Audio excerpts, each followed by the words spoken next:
On several occasions, I've seen the PS4 limited edition of Sakuna of Rise and Ruin for like 30 something dollars. So I'm hoping one of these days it'll go down to just 35. That's as much I'm willing to pay for it, so I want it. The reason why you're probably thinking, wow, I mean, that's a steal, you should get it right now. The reason why I don't buy games on that price is because I already own them digitally. So I'm buying the same game twice. Sure, now I'm owning the game physically, and it's a special edition, no less. But I am that guy, I'm just that guy, who hates buying the same game twice. Soul Hackers 2 went down in price. I think I saw it for and this was before Black Friday for no reason. As soon as Black Friday started, its price went up to $50, the PS4 version. But before Black Friday, for some reason, the game was like $32.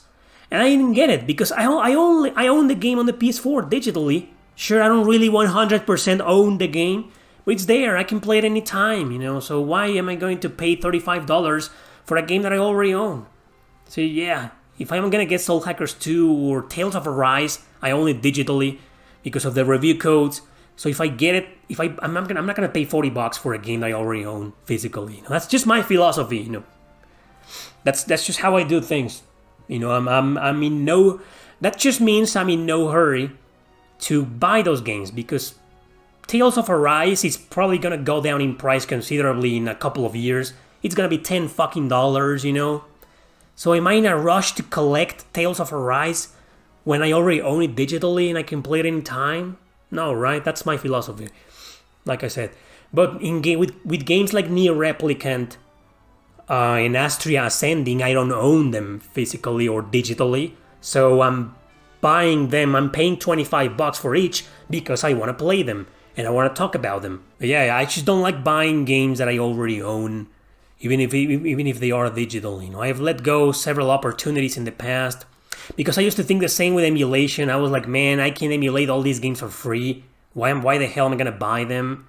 But back then I was paying $10 for each game, $20, and I was a reseller back in the day, so I got a lot of deals, of course. People selling me entire collections, for like $200, and 2 or 3 games out of that in that collection were precisely $200 or $300 each, So yeah, but times have changed. Inflation fucked everything up. Pandemic fucked everything up.